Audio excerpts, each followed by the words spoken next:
Welcome to the No Breaks Network, your home for education and entertainment, righteousness and ratchetness, where we are never content with just content. No breaks. I'm not saying I'm going to rule the world or I'm going to change the world, but I guarantee that I will spark the brain that will change the world, and that's our job.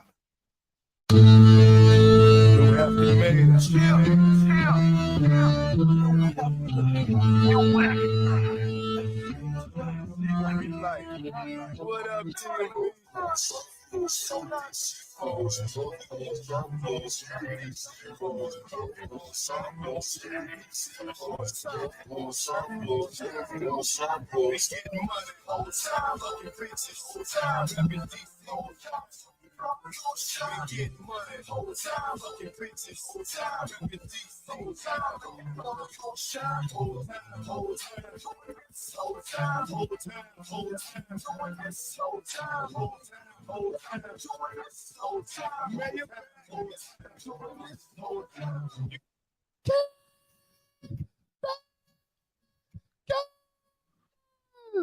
JB, what's the name of the podcast? It's a pod named Kickback. A pod named Kickback. It's like a Tribe Called Quest. You say the whole thing. Welcome back to the almighty Pod Named Kickback. I am No Breaks New, the righteous ratchet. If you throw it, I'll catch it. If you got it, I'll match it. Each and every week, we right back at it. I am the Black Savage, the Magneto of my people. No breaks. Jackie, what's up? My holiday savants. Yes, I got my tea. It's hot out, it's cold outside. I got my tea to warm my body with my turmeric and my elderberry and all my good stuff, my ginger to keep my body intact and on point through this cold season. Anyway, Get Fit with Jack. Y'all know I'm getting y'all snatched, so make sure y'all hit me up, follow me on all platforms. Get Fit with _Jack. And you know what? Y'all see there's two of us, right? Yeah, I'm talking. Yeah, is back because he's the one that talked all this stuff. Y'all heard him? So yeah, y'all know what it is when he. I'm warming up myself as well, but I'm not. This is no elderberry or turmeric in this red cup. But yeah, it's something. Yeah, but but for the record, I do take all of that. I do have my elderberry with zinc, my black seed oil, my sea moss, my vitamins B, C, D. Apple cider vinegar, and I have it in the form of a multivitamin. So I'm taking that twice a day, daily. I have my iron supplements. It was just Black Friday. Shout out to Pharmacy for Life. They I just got a quarter sale on the iron supplement. I got that coming in. I'm on my shit, Jack. I'm on my shit. Now, right now, I love it. I'm not at this exact moment, but in general, I'm on my shit. Well, let's well, we can get into high and low before we I said you still on your Thanksgiving holiday spirit red cup thing. That's 24. That's 365 a year. That's the whole. I'm Mr. Red Cup. Oh, for y'all that don't know, you shouldn't have even said that. Now I got to do it. For those that don't know, that don't know about me being a rapper and my music, I got to tell you why I'm Mr. Red Cup. Let me see. You like the stink, then I disappear. Got me stink. Red cups and willows. Red cups and willows. Red cups and willows. Red cups and willows. Red cups and willows. Red cups and willows. Red cups and willows. Red cups and willows. Got the red cups and willows. Got the red cups and willows. Got the red cups and willows. So just so y'all know, I was a Mr. Red Cup back in my day. But I'm like. Jack, I don't know if you heard that one before. I know I played you a couple songs. I don't know if you heard that one. No, I never heard that one. Okay, well, that was the last single before I retired. That was my last song that I pushed, and this was 2024. That would have been 2016, 2017. I think I stopped rapping. So That yeah. sounds. That sounds. I just lost you. That sound what? What you say? That sounds like that era of the music. How it Oh sounds. It yeah, sounds like yeah, that yeah, era. yeah, yeah. Yeah, that Yeah. was almost a decade ago. Let's get into our high-low, man. Now, high low. Who wants to go first? You want to go first? I'll go first. So my Okay. high was a couple of Friendsgiving, and I had so much fun. It's so fun to be around friends and their family, and everybody has a crazy family, but being around other people's family and just seeing who's who in their family is hilarious. I got to sit back, sip, and just laugh. So I Okay. had a very, very, very good time. I didn't have a low. I had a very good holiday weekend. So that was for me. I had a good time. I had a good time. And I don't get out much. So it was fun for me. It was fun for me. Okay. Okay. What about you? Um, well, How was you new? my high was Thanksgiving with the family. And Randy, who isn't here right now, was of course there at Thanksgiving. We ate at his sister's house. Shout out Sharice. Right, right. And just being around that side of the family is always good for me. I've been I hate to use the word, but like I've been like estranged from that side of the family, so I didn't have much of a relationship with them until recently. And Randy has been a proponent of that. Shout out to Andre; he's also helped. So this is my first Thanksgiving I spent with them. Maybe since we were like 6, 7 years old, maybe back then. But as adults, or no, from middle school to adulthood, this was the first one I spent with them, and it was good, man. My cousin TJ know how to cook. He is chef. He throw down. So it wasn't the fried turkey that I'm used to, but he roasted it. All the side dishes was phenomenal. It was good energy. It's always good to be around family. So that was my high. I don't really have a low. Yeah, I don't really have a low. I can try to force one, but fuck that. Our low Randy's not here. That's what our low is. Our low is Randy not here. Yeah, exactly. He's in Macon, Georgia, bullshitting, hanging with the family instead of doing a podcast. That's what he's doing. So he's not missing because he had something important or he was doing something or got caught up. He just got drunk and and bullshitting. So I'm telling you, I'm about to get some models on here the next 2-3 weeks, and Randy might not be on for the rest of the year. I'm telling you, if you can't make it this week, I might go ahead and make it. So I might give you the month off. I think Randy getting the whole month of December off. That's how I'm feeling right now. I don't know about you, Jack. That's how I feel. How you feel? Yeah, Mr. We are always gonna be live. We all gonna be together. We gonna work out. Blah blah blah blah.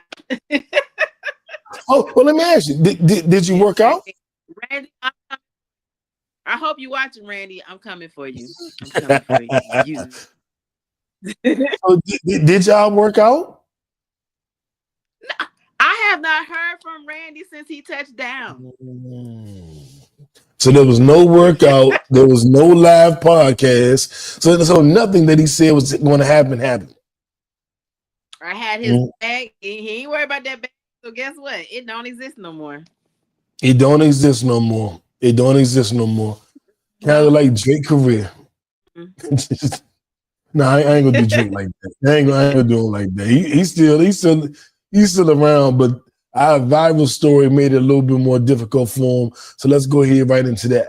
My left stroke just went viral. Kendrick went number 1. 319,000 copies of the album this week. Number 1 on the Billboard charts. It is only his 3rd highest charting album. Damn, the album did 600,000. To Pimp a Butterfly did around 400,000, and this GNX did right around 319. and I think the one following that was like 312. So it's right in the middle. And I thought about it. Is this good or bad? 300,000. Well, Kendrick has sold the least out of the big three. Drake, him, and J. Cole. He's always sold the least, with the exception of the album Damn. So this is right on par with what he normally does. And so you could look at that as a good or a bad. He did what he normally does. So the whole Drake battle did nothing for his career. Or you could say, well, he did what he normally does in this climate with a surprise album. And that's pretty damn good.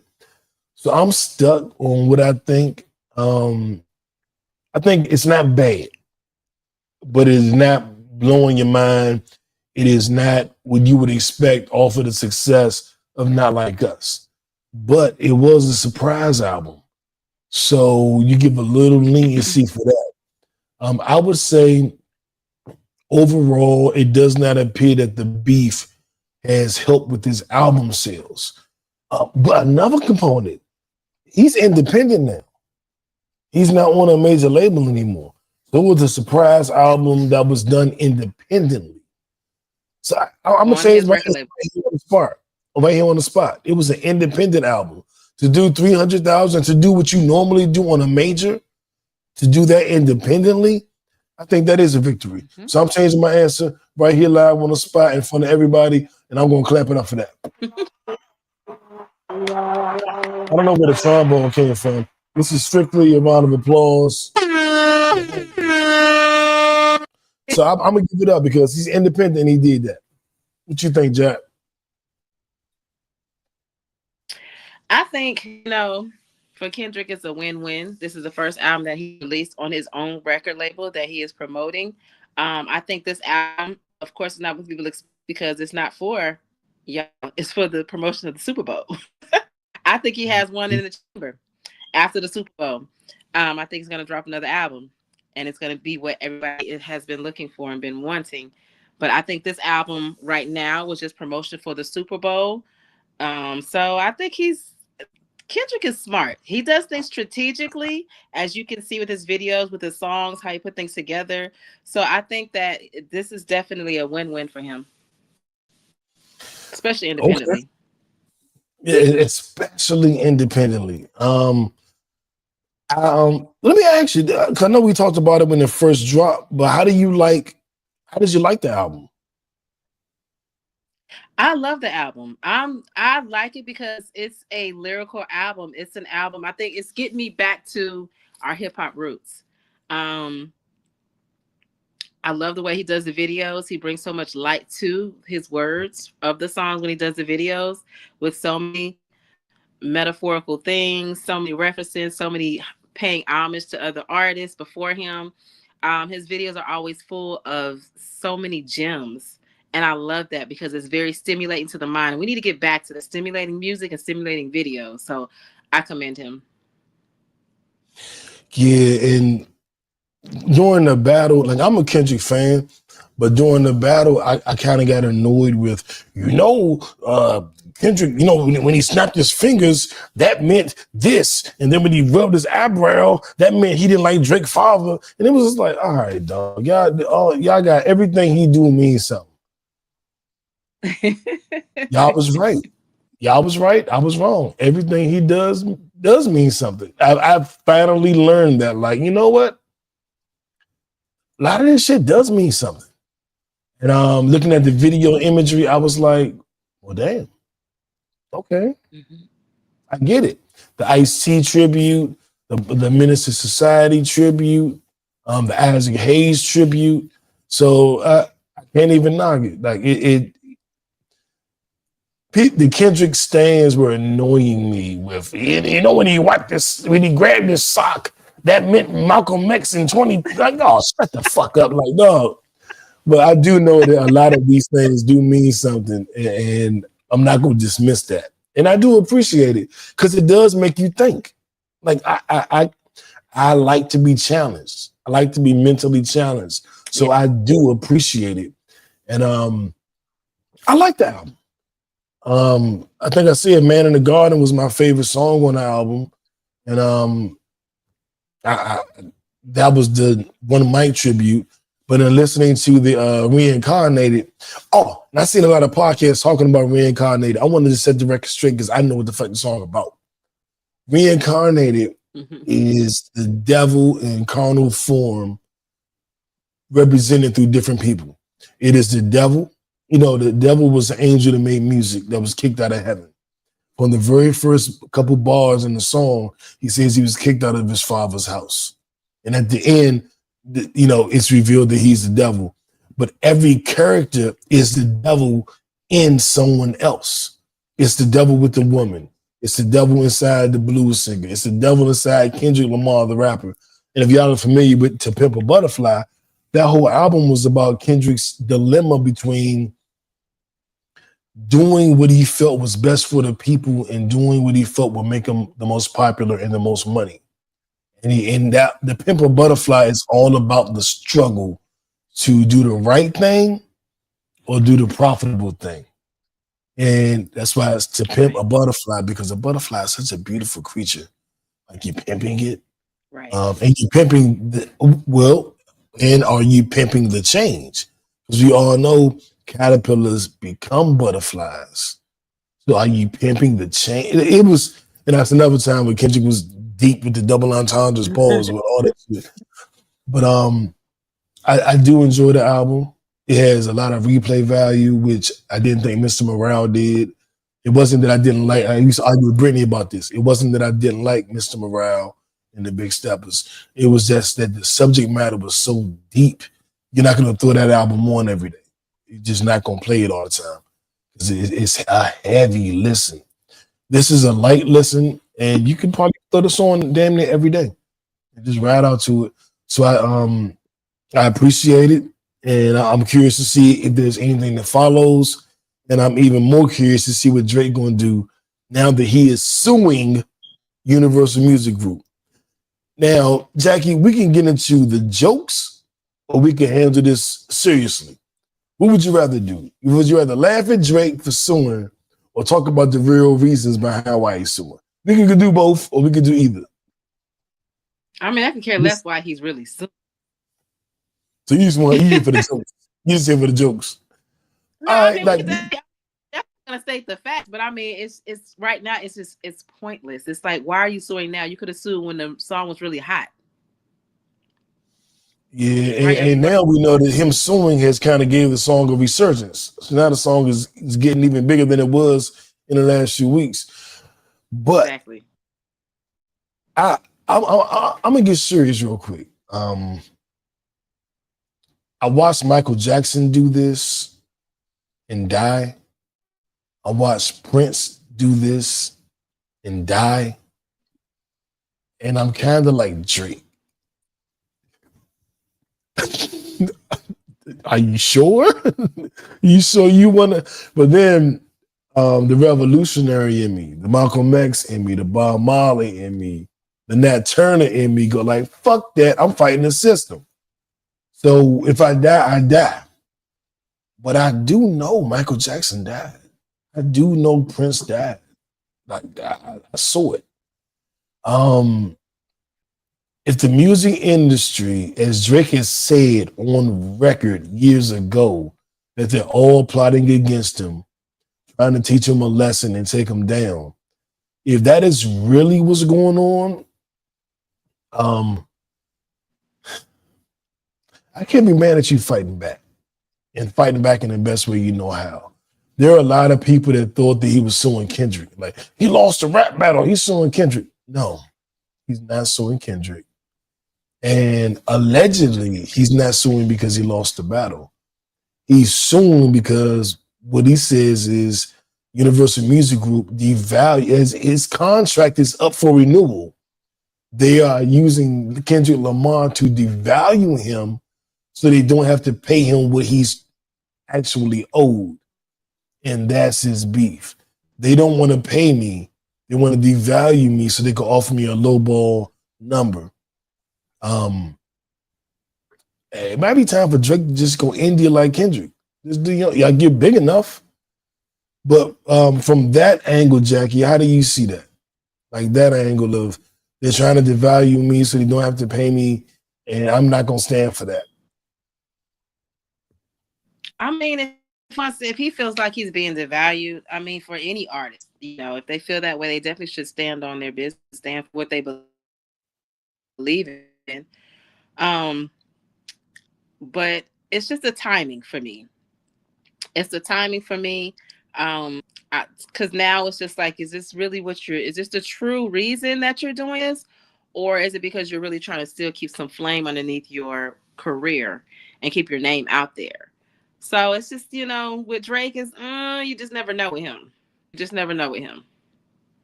Yeah, So and that's this ain't gonna help him much because it's only making him look corny or cornier. And that's how, but he's been. But the thing is, corny for him it's cool. Like it's not gonna hurt him if he looks corny. He's already looked corny before. Okay. So it's not a thing that hurts his career because he's looked corny on several occasions before. It's not gonna hurt him. Yeah. All right, so we'll see how that transpires. I found a topic. This was not on the list, but I found this shit today, and I was like, "What the fuck?" And I sent it to y'all, and we got to talk about it. All right, y'all here for it. Okay. Sex workers in Belgium are now entitled to maternity leave, pensions, sick days, health insurance, and safety protection after a new one-of-a-kind law has been passed. So Belgium is making history by granting sex workers full labor rights, allowing them to sign formal employment contracts and access benefits like health insurance, paid leave, and pensions. Advocates are calling the legal breakthrough a revolution as it brings sex work on par with other professions. The law, which builds on Belgium's 2022 decriminalization of sex work, guarantees fundamental rights such as the ability to refuse clients, choose services, and stop at any time. Employers must meet strict safety standards, including providing clean linens, condoms, and emergency buttons. They can only hire workers with state authorization and a clean criminal record. A lot of times what I do on a podcast is considered sex work. I've had a lot of porn stars on. We've talked about OnlyFans success and trials and tribulations. And to a degree, I would consider myself a sex worker. Now, for the people who are actually really doing sex work, I think it's a step in the right direction. Like I'm old school, so I don't really believe in paying for pussy. Like that's just what I was raised on. But I understand it's the oldest profession in the world. And why not have them have protections? Why not have them have things in place? So that's how I view it. I think this is a potentially good thing. I'd be interested to see if it leaves Belgium and becomes a worldwide thing. But I ain't mad at this. Jackie, I'm gonna throw it to you. What are your thoughts? Well, first and foremost, I need to know some clarification. What's the difference between a prostitute and a sex worker? Is there a difference?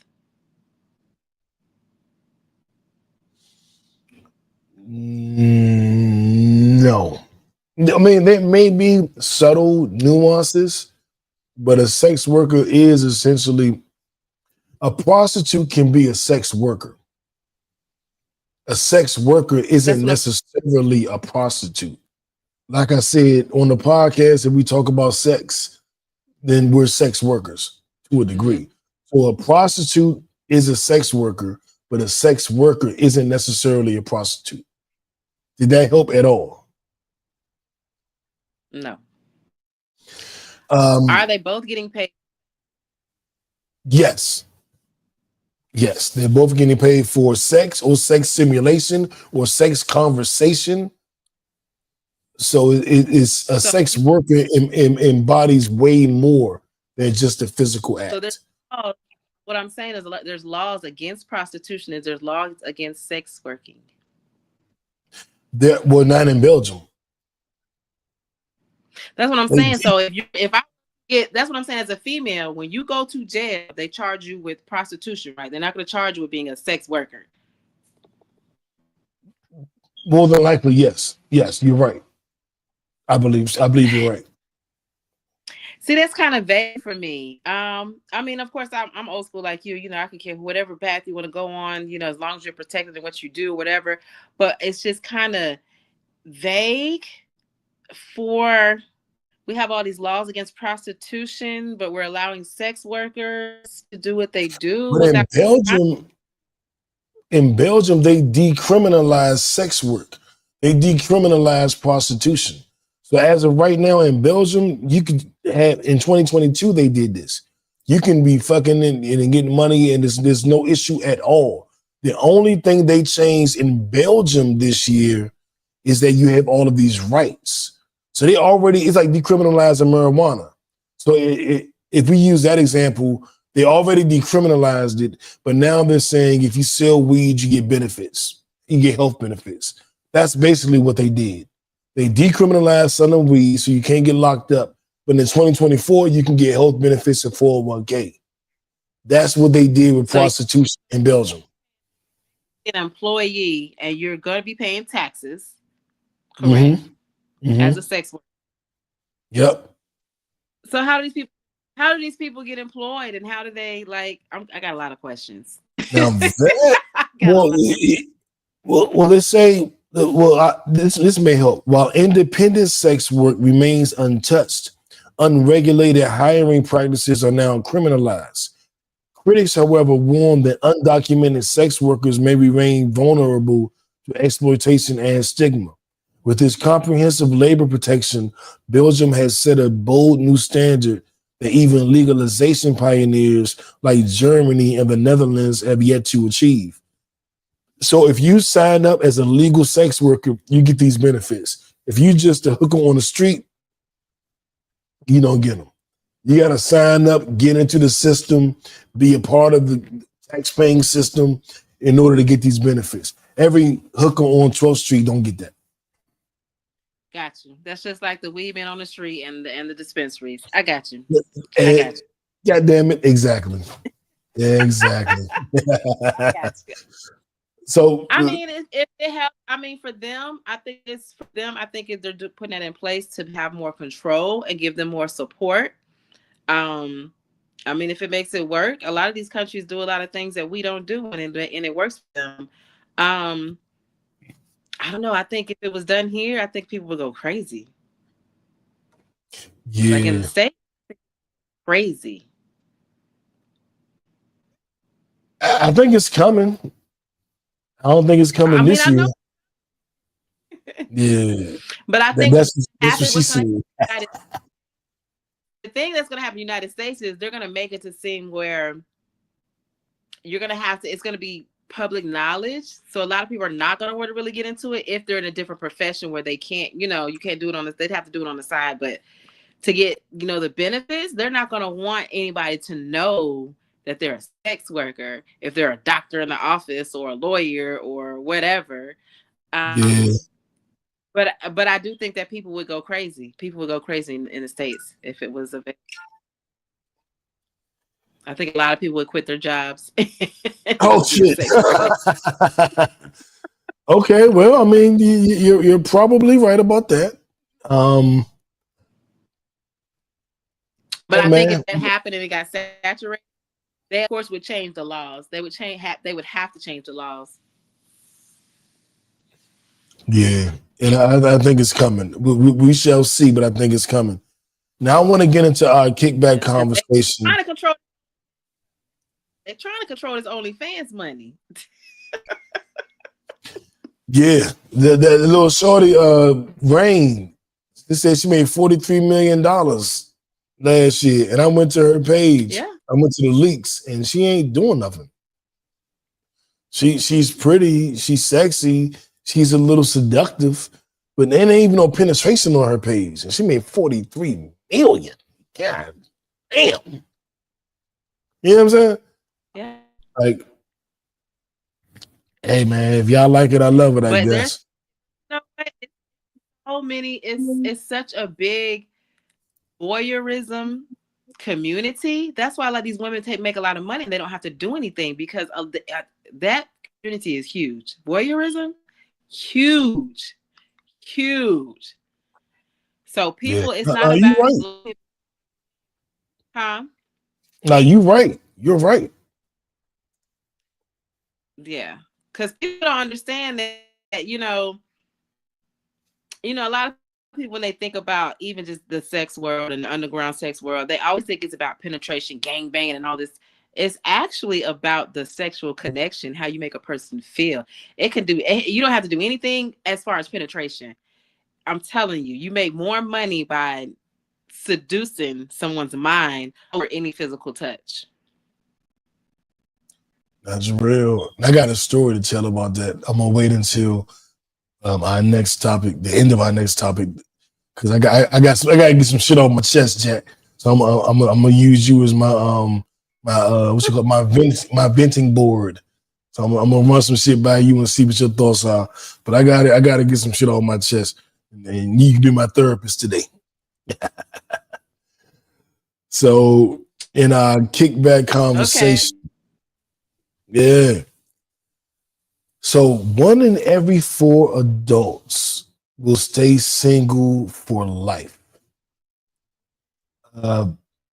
Pew Research Center study revealed a huge shift in societal norms, indicating that 1 in every 4 adults is likely to remain single for life.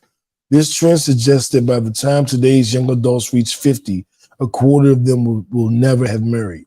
Despite concerns about the implications of this trend, research indicates that single individuals often report higher levels of self-determination and personal growth compared to their married counterparts.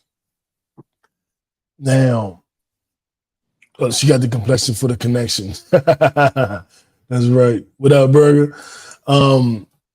Being 1 in every 4 adults will stay single for life.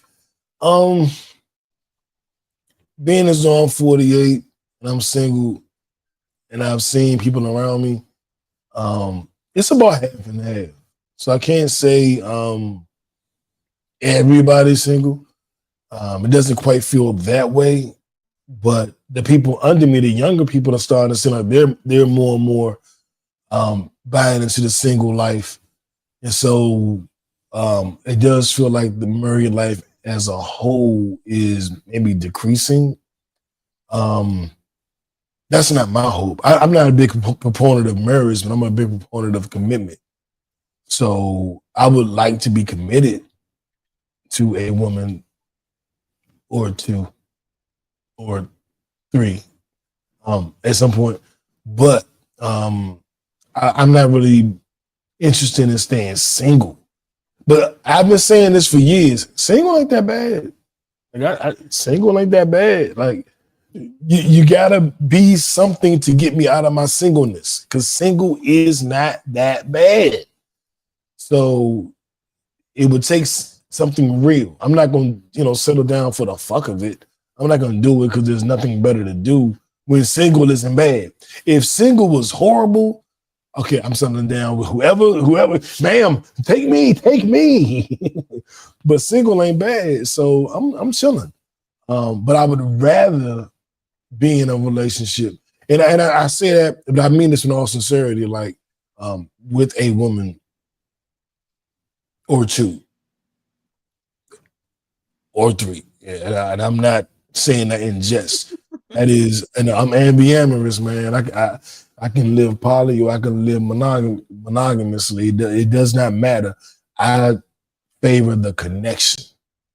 If my connection is with 1 woman, I'm riding with that. If my connection is with 2 women, I'm riding with that. I'm about the connection. I don't care how many people are involved. This is real talk. That's me. Everybody, it ain't got to be for everybody, but that's just me. Right.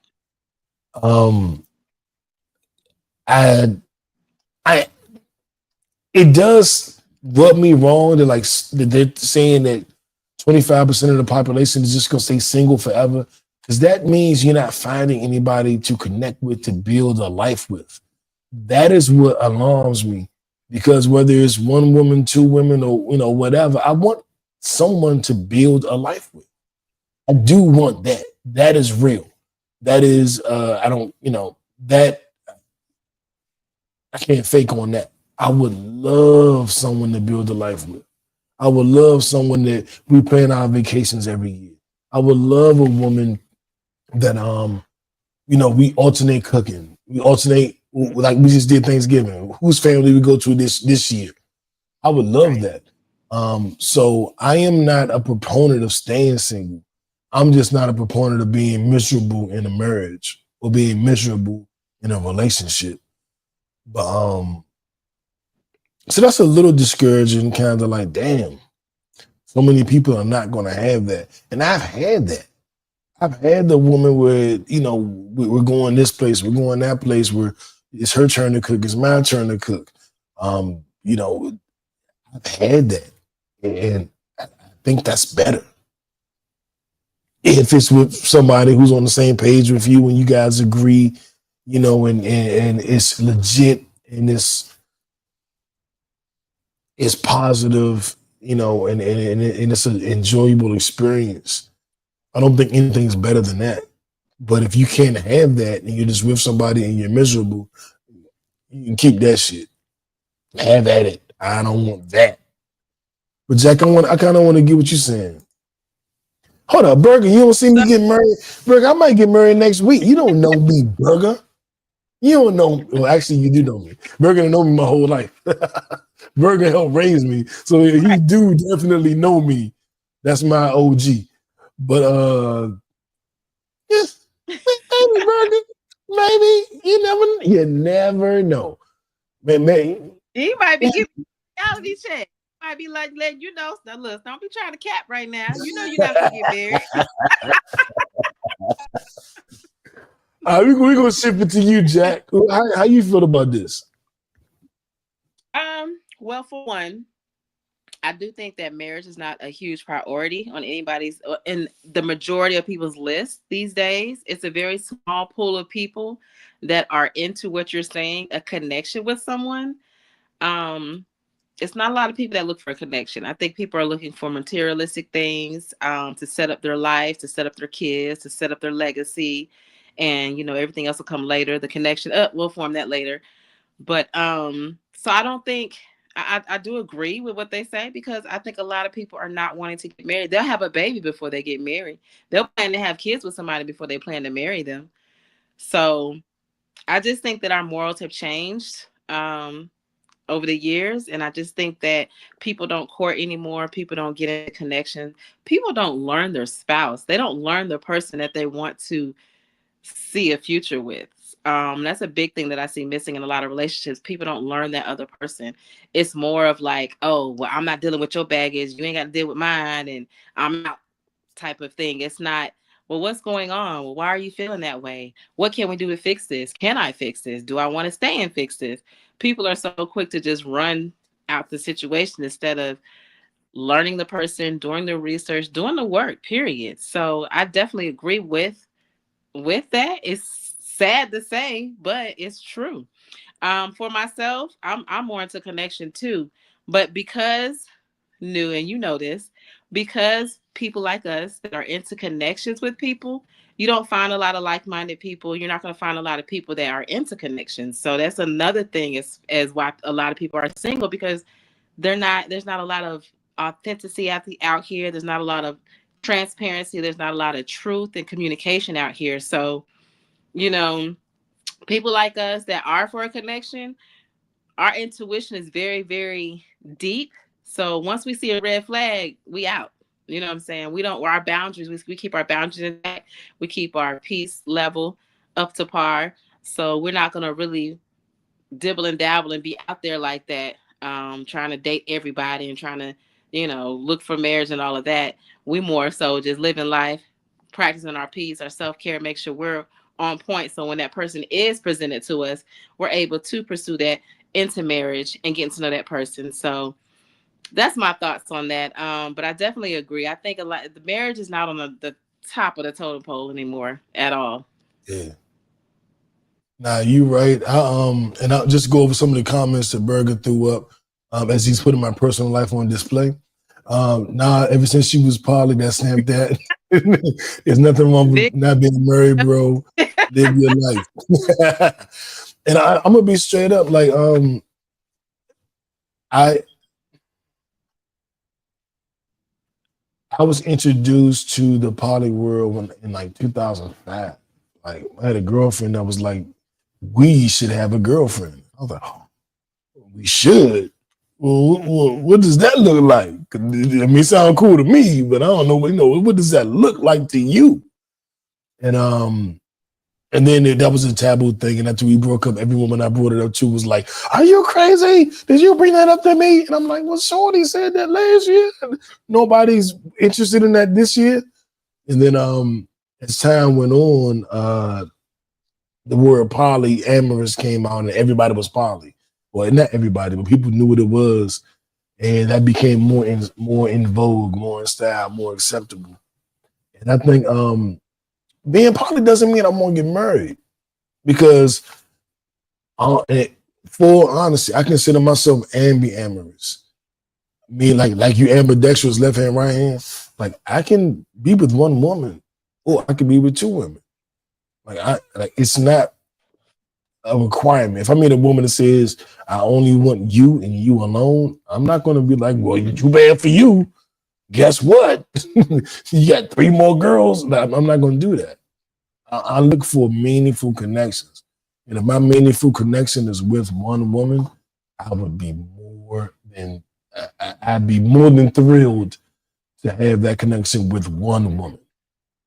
Now, if it's with more, I'd be thrilled to have it with more as well. But I'm not, I'm not solely Can I ask you this? Sure. So my question for men that do want to be into poly or think they're able to be into poly, because if you're dealing with 2 and 3 women, that's a lot of energy. I'm not just talking about sexual. I mean, that's just a lot of energy to disperse amongst the 3 or the 4 of y'all. And financially, like it's I don't know. I mean, how do men even determine is, because most men just think it's like, oh, well, I'm gonna have more sex, instead of thinking about the whole spectrum of the poly community. So how do men, or how have you seen yourself be capable of how many women you can deal with at one time in a household? I want to start here. If your goal is just to have sex with a lot of women, then just be single. Like, if that's the mission, because polyamory, you're building connections. It ain't like I got this one girl I really like and I've been fucking this other chick. Like, that's not poly. You're building connections. You're meeting people's families. You're a staple in their life. You're not just, I got all the bitches. Now, if you want to do that, and I'm not even knocking you, if that's what you want to do that. But that ain't poly. You know what I'm saying? In poly, you're meeting people, you're building connections, you're building essentially lives together. And in doing so, you're okay. Let me do it like this. Let's say I'm dating a woman. Okay. And there's different ways to poly. So let's say she's totally into me, but she knows that I date other women, and she's interested in dating other women. That's one thing. Now, what if she's dating other men while she's dating me? Right. I would more than likely know that other man, have met him, have had some kind of conversation with him. So it's not just dudes fucking all the bitches. Like, that's not what poly is. That's not what real poly is. Right. That's not what I'm looking for. Now, I'll be totally upfront. What I am looking for is a meaningful connection. That's a close, meaningful connection. If you told me, like, "Nu, describe your perfect world," my perfect world would be me and probably 2 women in a closed triad, where it's just us 3. The 2 women are interested in each other. So, like, the way it was first taught to me back in 2005, My girlfriend wanted to have a girlfriend, and she wanted us to have a mutual girlfriend. So she broke it down like this. Look, me and you are dating, right? Me and you a couple. But I want a girlfriend. So me and her gonna be a couple. But since she's my girl, she gonna be your girl too. So y'all two a couple. So I personally want a man and a woman. So I got you new and this girl. She wants a man and a woman. So she gets me new and she gets you. And you knew you want two women, so you get me and her. So we all get what we want. There's no king of the castle. There's nobody that just is getting their perfect scenario and everybody else got to suffer through it. We all get what we want. Like, and she said straight up, you didn't bring this to me. I brought it to you. So this ain't, new get you bitches. No, nigga, I want a bitch. Right. Well, I want a woman. You know what I'm saying? So she's like, I get you, yay, I want a woman too. And in my scenario, we all get what we want. And it's not like the man is the king and he get all the women and the girls got to sit back and be docile and they're just the slaves. She want a woman. So she gets what she wants. Each person gets, because a lot of times people think, oh, poly, the man just want to get all the, like, no, that's not real poly. So in that situation, everybody gets what they want. Everybody's happy. Nobody feels shortchanged. Nobody feels like they're the extra person because everybody gets what they want. Now that would probably only work in a situation where what I described, where the man is heterosexual and the women are bisexual. That's probably the only time it works quite that way. There are different variations, but that's what I would want. Or like I said, give me one. About to ask, would you be in a situation where it would be you and another dude and a female? I wouldn't do that. I don't think nothing wrong with that. I ain't shaming nobody. I ain't talking shit to nobody. Right. I don't see nothing wrong with it. It ain't for me though. Right. But I have dated women who've had boyfriends. Okay. So this is how Polly really was clear to me. A lot of times in my life, I was the other dude. So a girl would be married, right, or had a man, and I would be the side nigga, as what we call it. So I have experience in caring for a woman that belonged to another man, falling in love with this woman that belonged to another man. And our time together was our time together. Our time apart is our time apart. Be smart. Love me with your mind. Don't use your heart. That was my line. So I am used to being the other dude. I'm a rapper. I know. So I've seen that situation. I've lived in it. I have been the other dude. I got a song. I'm not gonna play it. I know every time I say I got a song, I'm like, let me play it for you right now. Actually, Jackie, let me be a little bit of it right there. Just a little bit. And as I'm setting that up, is I have been the other dude and been head over heels in love with somebody else's girlfriend. You know what I'm saying? And we were all lying and being deceitful. This wasn't ethical non-monogamy. This is, I be fucking your girl and she's a great person and now I love this bitch. What the fuck am I gonna do now? You know what I'm saying? So I've experienced that. And so poly wasn't a stretch for me. But I do want to let you hear a little bit of this because I think the song really explains it.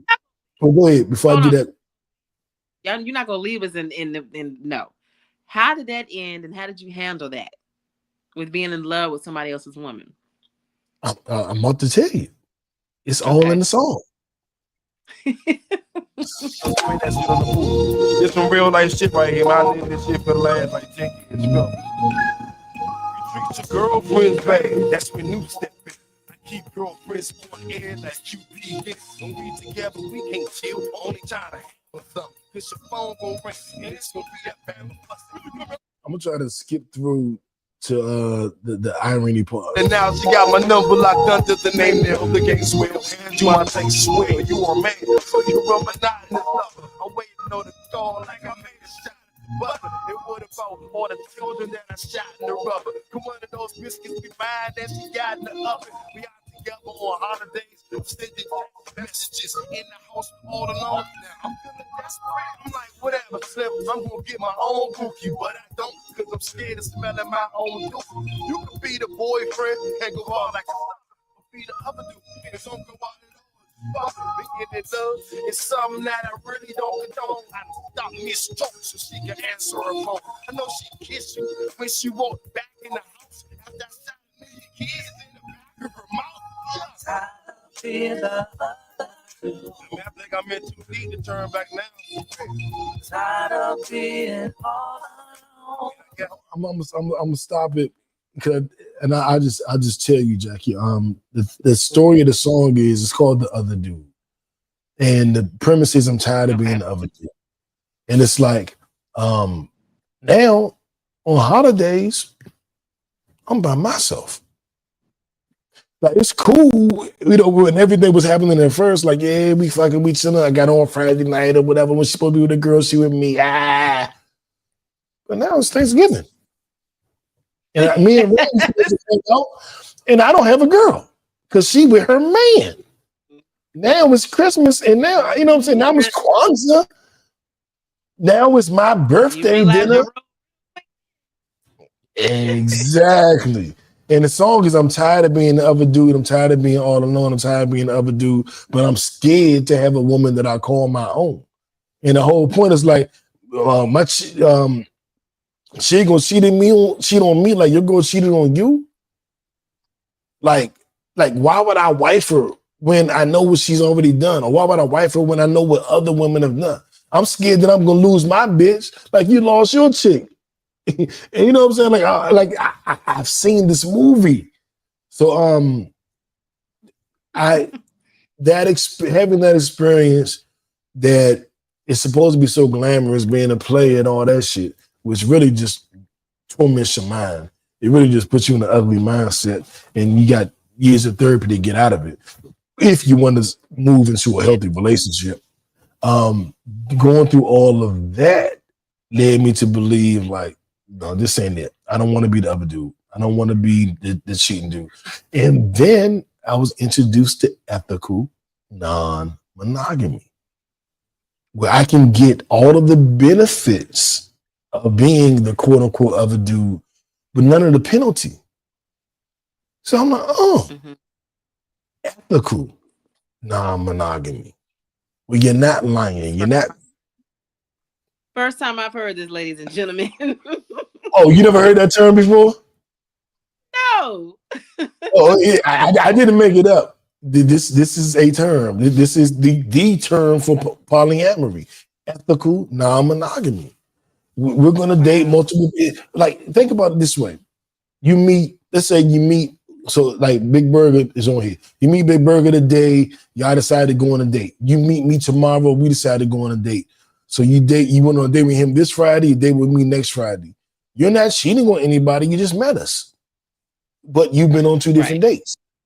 Now, let's say you continue to do that for the next 5 months.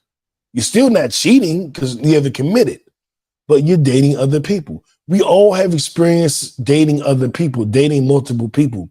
But what we get scared of is in this scenario, you and Burger have a relationship when you care about each other, but you're just okay with you dating other people. You and I have a relationship where we care about each other, but we're just okay with you dating other people. And instead of, usually what you do is you date two people until you get to a point where you choose one and then you let one go. In ethical non-monogamy, you never let one go. So you keep your two finalists. You know, I know it's a bad way to say it, but you keep your two finalists until it just ends. You're not forced to end it to be with one or the other. You keep the two as long as it works for you. So I think that does that make, how does that sound to you? I mean, that's probably what I'm doing now. See, and that's my point. But I people mean, look at poly like, you're poly. Oh my God. No, you're doing the same fucking thing. thinking about what you're saying, but the thing is, I really don't call it dating because I'm not a consistent dater. Like it's not a I'm on a consistent date with somebody for months because I be so busy. So it might be like we might go out this month. I might not go out again for another month or two. So it's not I'm not constantly dating. It's just And so I what we have call time. that, Okay. that has a name too. We call those people comments. Like a comment in the sky, like a comment, Haley's comment. There's people you just see every now and then. Like you don't know when you're gonna see them, you're not sure when you're gonna see them, but you're open to seeing them, but you just don't know when. So that's a comment. So you would have, you know, you like as a 5%er, you we always say our main girl is our earth. She the earth. And then you give other girls that have lesser rank different planets. Oh, she's Jupiter, she's Mars, she's this. But that would be a comet. So I'm actually intertwining poly talk with 5% talk, not to confuse anybody. I'm mixing them up on purpose because it works in this scenario. But the people you see every blue moon, that's a comment. You can have somebody you date that's out of town. Every now and then, I have a woman that I go on vacations with. She don't live here in Georgia. But we just might, instead of meeting up in Georgia or meeting up in her hometown, we'll go, let's go to Hilton Head. We'll meet in Hilton Head for a weekend. I ain't been in her city, she ain't been in my city. We're just gonna meet on this resort and we're gonna be a couple for that weekend. That 4 or 5 days. The beauty of it is that y'all have learned each other to where y'all know y'all gonna have fun. Like it's no drama. Like it's you know that connection, right? It's that connection that you have. It doesn't mean it doesn't require for y'all to be on the phone every day or be always going out on dates. No, it's just like, look, we link, we're gonna have fun. Boom. Those are the best relationships. No expectations. We know what it is. Let's have fun. Time. Yeah. Fellas, don't worry. I'm gonna have Jackie Polly by the end of this episode. So y'all shoot shot. I'm gonna have her go over everything you're saying. So, fellas, I got y'all back. I gotta learn the terms first. There's a lot of terms. Lord, hey man, and they got a new term every week. I'll be like, what? Sony PlayStation love. I don't even know what that means. What the fuck is that? What was that one? Up on the term. I tried, but I'm still old.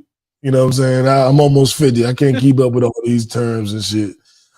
Well, and moving on from that, here is a term that we need to pay close attention.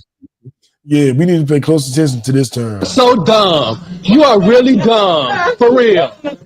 We said we were going to wait to have a full-on discussion, but Trump has several picks that are in or have ties to Project 2025, which is what a lot of us like me feared. He's going to get in, he's going to bring the 2025 project and he's going to do this. And everybody, no, he's not. You're tripping. You're fear-mongering. You're trying to scare us. Well, let's take a look. Russell Voigt, Tom Homan, John Ratcliffe, Brendan Carr, and Pete Ostra. That's 5 people in his cabinet that are now confirmed to be a part of Project 2025. I think if it was one person, we'd be like, but it's 5. Like, there's some things going on in this next 4 years. It's not going to be all, we can all make all the money now because Trump's president. It's going to be some things we give up and we sacrifice that I think a lot of y'all didn't consider. But I'm not here to put you in fear. I'm here to empower you. Since we know this, we need to come up with strategies of what we're going to do going forward. And that's where I'm at with it. Jack, because I don't want to be afraid. I don't want to be scared. I don't want to not know what to do and all that shit. I want to be very strong, very adamant, very forthright, and very deliberate in our actions. So, what do you think about where we are right now with that? You know me, I don't like politics, but like I tell anybody, we're gonna go through so many presidents. We've been through so many presidents. No matter what they do or what they implement or what they put out there, we got to make sure we're on point ourselves in our own households. Our own. We need to be more self-sufficient. We need to be more controlled financially, spiritually, emotionally, physically. Because a lot of this mentally, definitely, because they're tearing all of it down, and it has the.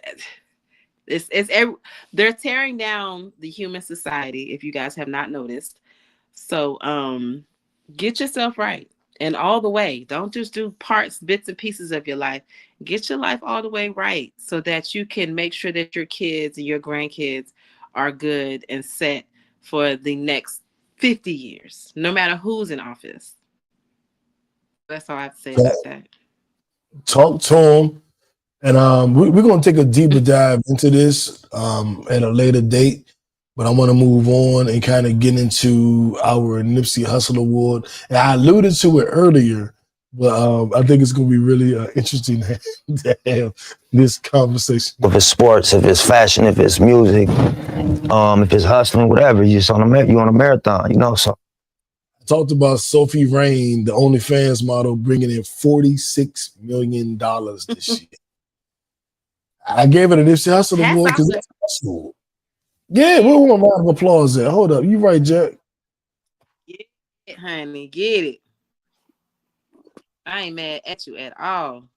Bringing in almost 50 million. I don't know how anybody could be mad at that. Like I just I gotta clap for it, you know. It's a lot of money, man. A lot of money. I also want to shout out Casanat, streamer. What'd you say? Like I said, you guys are gonna see. It's a lot of fetishes. It's a lot of underground communities. It's a lot of money. That's why a lot of these people are making money on OnlyFans and let me tell you guys, they're not doing much. They're not doing any penetration. They're not doing what you think OnlyFans is about. They're making money with bare minimum. Because the sexual community out there, I'm telling you, it's crazy. And you know who they all most are coming from? The government, politicians.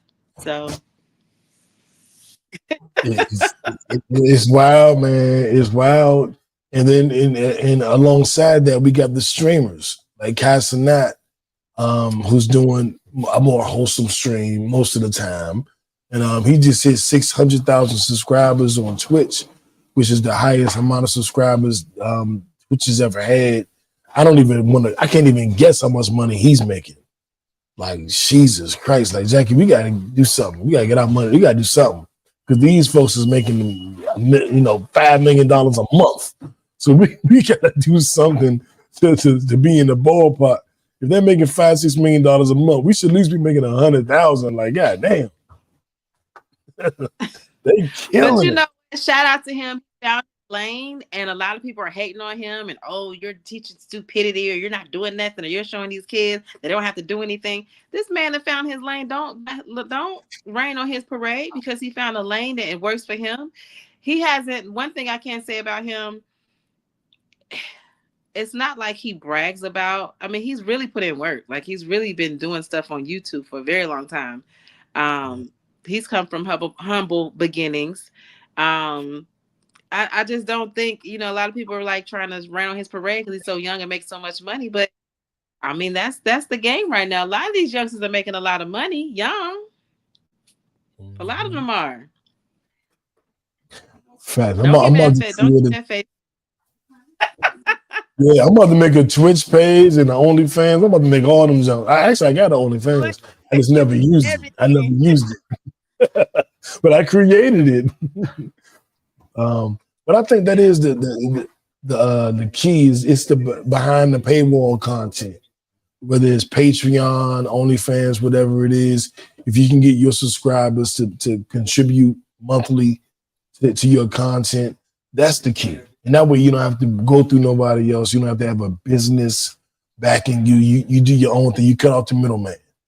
And that's what Joe Budden has done, and a lot of people have done. They've cut out the middleman, and they go straight to consumer, direct to consumer approach. And they're doing their thing. Yeah. And our Patreon was doing pretty good during the pandemic. I need to bring it back. But we got to get more content. We got to get Randy on every week. You know what I'm saying? Twice a week so we can do that extra content. You too. So that is something that is, I guess I would say, on the horizon. We'll 2025, y'all. 2025, extra content. We'll be behind the paywall, and we invite you to enjoy it. Me and J. Lou are going to be doing the sports podcast. I've teased it a couple times. It will pop off in the beginning of 2025. And then we got That's That with Jack. We got a lot of stuff that we have been teasing and we've been teeing up. 2025, we actually going to do it. So that's where I'm at with it. I want to thank y'all tuning in for another week. Jack, anything you wanted to add to that? You guys have a great week. First week of December. It's the first week of the last month of the year. Make it count. Make it count. Make it count. Also check loved ones. Check on your loved ones. Love on your loved ones. It is holiday season. A lot of emotions are high. A lot of people experience depression and anxiety. So make sure you check on your loved ones that have lost someone in their life. Just check on them. Text, call, pop up. Whatever you need to do, but definitely check on your people and just, check in their mental space because it's a hard time for a lot of people. So, I definitely check on New. Yeah, I appreciate it. This is a rough time. My pocket of roughness is like December 20th to January 20th because I think I told the story in the podcast. My mother's birthday is January 5th. The year she died was the first year I bought her a Christmas gift. So I was super pumped about that, and it was very significant. And then she passed away a couple of weeks after Christmas, January 21st, I believe. So December 20th to January 20th, that little pocket is always a little rough for me right around Christmas to heading into February. But I get through it through, positive self-talk, building with my friends and family and having fun activities and all that kind of shit. So I would encourage you guys to do the same. If you need something more than that, then by all means, please seek out any kind of therapy you can afford or you can have. That always helps as well. So, you don't have to go through it alone, I think is what I'm trying to say. Whether you have friends and family or a therapist, whatever you need, you don't have to go through it alone. And we here, me and Jack and Randy here, so we'll be here every Sunday / Monday. Lift your spirits and make you laugh a little bit, make you think a little bit, make you feel a little bit. So having said all that, I want you guys to like Jack said, it's the last month of the year. I know a lot of us made vision boards last December. Where are you on your vision board? Do you have? I gotta update mine. I gotta do a new one. I gotta do a new one for next year. My vision board for this year, I want to have a deeper conversation about that in an episode or two from now. But right now, I'm going to say that I made strides in every area, but I only knocked out totally one thing. So there's more work to be done. But I'm happy for the strides that I made. You know what I'm saying? So having said that, you guys have an amazing Sunday night, Monday morning. If this is the beginning of your week, make it the most meaningful week of the year. Make sure you take no shorts, you take no slack. You go hard this week and show yourself what you can really do. So once you show yourself what you can really do this week, it's easy for the rest of the year. And you got a head start on the next year. See, Jack, she walking around about to get started on her week already. She walking around getting started. Well, all right, y'all. Draw four, skip you, reverse you, draw four, uno. The color is blue. We out.